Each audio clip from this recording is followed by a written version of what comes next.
जय श्री बच्चों, कैसे हैं आप लोग? ठीक है ना?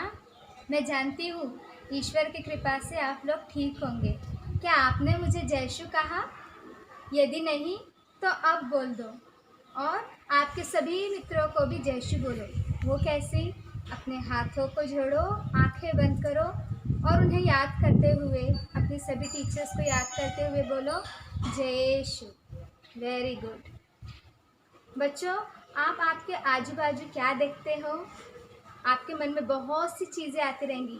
पेड़ पौधे, एनिमल्स और मनुष्य और बहुत सी चीज़ें, चिड़िया। और एक बात आप लोग भूल रहे होंगे, सुबह। क्या हर दिन सुबह नहीं आती? आती है। क्या हर दिन रात नहीं होता? होता है। तो दिन और रात, इन सबको भी किसने बनाया है? ईश्वर ने बनाया है। और ईश्वर ने हमें बड़े प्यार से अपने हाथों से बनाया। तो आज मैं आपको कैटेकिज्म की क्लास में स्वागत करती हूँ और मैं आपको पहले अध्याय में ईश्वर क्या कहते हैं बताना चाहती हूँ। पहला अध्याय है मानव ईश्वर की सृष्टि।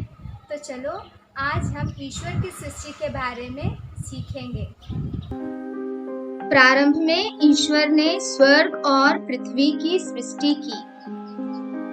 स्वर्ग और पृथ्वी की। पृथ्वी सुनसान और उजाड़ थी।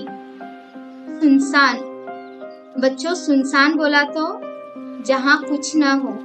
सोचो तुम एक कमरे में हो जहाँ न खिड़की, न दरवाजे, न फर्नीचर, न हवा, यहाँ तक वहाँ पे प्रकाश भी ना हो। तुम्हें कैसा लगेगा? तो पृथ्वी वैसी थी। पृथ्वी बिल्कुल सुनसान थी, अंधेरा ही अंधेरा। वहाँ ईश्वर का आत्मा विचरता था। ईश्वर ने कहा प्रकाश हो जाए और प्रकाश हो गया। ईश्वर को प्रकाश अच्छा लगा। उसने प्रकाश का नाम दिन और अंधकार का नाम रात रखा और उसे दिन और रात दोनों अच्छा लगा। उसने दिन इसलिए बनाया कि हम काम करें। हर एक चीज जो हमें करना है हम दिन में कर सकते हैं और रात में हम आराम करते हैं। तो दिन और रात दोनों ईश्वर को अच्छा लगा। जब हम रात में आराम करते हैं हमें ईश्वर को धन्यवाद देना है कि उसने हमारे लिए रात बनाई। जैसे कि हम इस पृथ्वी के चित्र में देखते हैं, दिन और रात दोनों भी, और दोनों भी अच्छे हैं।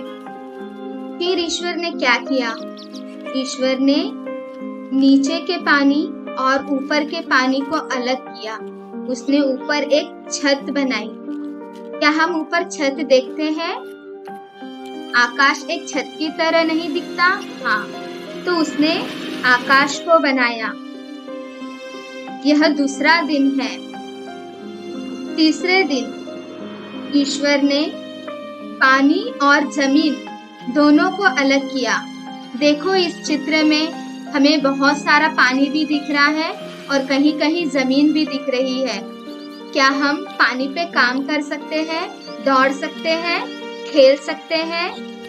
क्या आप वहाँ घर बना सकते हैं? नहीं। तो हमें पृथ्वी मतलब जमीन और समुद्र दोनों की आवश्यकता है। उसने जल समूह का नाम पानी दिया और थल का नाम पृथ्वी। फिर उसने क्या किया? उसने पेड़ पौधे और फल फूल देने वाले कई प्रकार के पेड़ पौधों को बनाया, जैसा कि हम यहाँ देखते हैं। फिर उसने दिन और रात के लिए नक्षत्र बनाए। देखो सूर्य सिर्फ दिन में रहता है और चंद्रमा रात में। क्या चंद्रमा अकेला है? नहीं, तारे हैं। ईश्वर ने दोनों को बनाया ताकि वे दिन और रात को अलग करें। उनके द्वारा हम समय गिनते हैं, महीने गिनते हैं, सालों को गिनते हैं। तो ईश्वर ने दिन और रात को अलग करने के लिए दो प्रधान चीजों को बनाया, एक सूर्य और दूसरा चंद्रमा। फिर ईश्वर ने क्या बनाया? ईश्वर ने पांचवें दिन पानी के जीव जंतुओं को और आकाश के पंछियों को बनाया। क्या आपने पंछियों को आकाश में उड़ते देखा है? हाँ। क्या आपने मछलियों को पानी में तैरते हुए देखा है? जी हाँ। तो ईश्वर ने जल और आकाश इन दोनों में विचरने वाले सभी जीव जंतुओं और पक्षियों को बनाया। और फिर छठवें दिन ईश्वर ने घर में पालने वाले, रेंगने वाले और जंगल में रहने वाले सभी प्राणियों को, जीव जंतुओं को बनाया।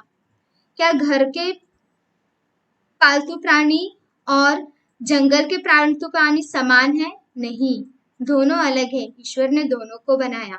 ईश्वर ने सांप, छिपकली जैसे रेंगने वाले जानवरों को भी बनाया। और ईश्वर ने एक जानवर को बनाया। वो कौन है? मनुष्य। मनुष्य को ईश्वर ने बनाया। सभी को ईश्वर ने अपने वचन के द्वारा बनाया। और मनुष्य को ईश्वर ने कैसे बनाया? मनुष्य को ईश्वर ने अपने प्रतिरूप बनाया। कैसे बनाया? ईश्वर ने अपने प्रतिरूप बनाया। प्रतिरूप बोला तो ईश्वर का प्रेम है। ईश्वर ने अपने प्रेम के द्वारा हमें बनाया।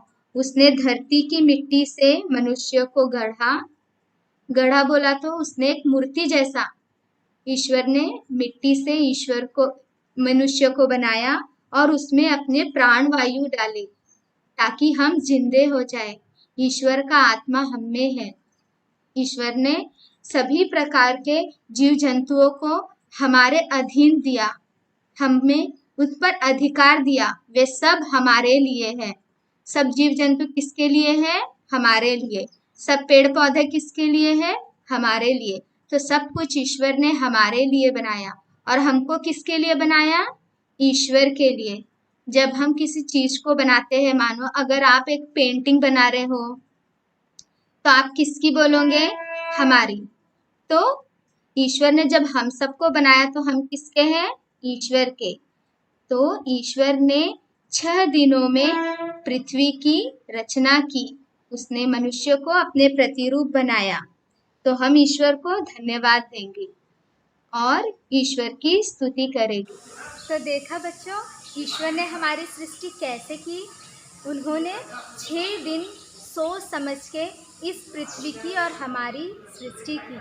तो हम ईश्वर को क्लैप करके धन्यवाद देंगे। Very good. तो अब मैं आपसे कहना चाहूँगी, क्या आप अपने दोस्त के साथ हैं क्या? कौन सा दोस्त है?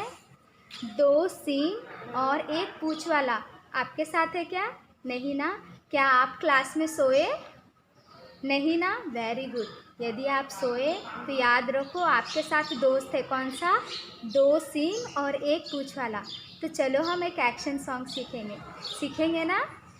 ईश्वर ने इस संसार को सुंदर बनाया है, मेरे लिए, तेरे लिए, हम सब के लिए। ईश्वर ने इस संसार को सुंदर बनाया है, मेरे लिए, तेरे लिए, हम सब के लिए। तो आओ हम गाए, मिलके हम जोर से पुकारे, गो get it, go get it, go go go, go get it. मिला? हम एक बार करेंगे फिर से। ईश्वर ने इस संसार को सुंदर बनाया है, मेरे लिए, तेरे लिए, हम सब के लिए। तो आओ हम गाए, मिलके हम जोर से पुकारे, गो get it, go get it, go go go, go get it. तो ठीक है बच्चों, हम फिर मिलेंगे। मुझे विश्वास है आपको ये क्लास अच्छी लग रही। उसके पहले मैं आपको एक चीज़ सिखाना चाहूँगी। कोरोना से और शैतान से और बुरी आदतों से बचने का एक इलाज क्या है? हम बड़ा क्रूस का चिन्ह बनाएंगे। अपनी अंगूठे को निकालो और मेरे साथ करो। पवित्र क्रूस के चिन्ह के द्वारा हर शत्रुओं से मेरी रक्षा कीजिए प्रभु। पिता, पुत्र और पवित्र आत्मा के नाम पर आमीन। मिला? हम फिर से एक बार करेंगे, मेरे साथ करो। पवित्र क्रूस के चिन्ह के द्वारा हर शत्रुओं से मेरी रक्षा कीजिए प्रभु, पिता, पुत्र, पवित्र आत्मा के नाम पर आमीन। जय श्री। फिर मिलेंगे। धन्यवाद।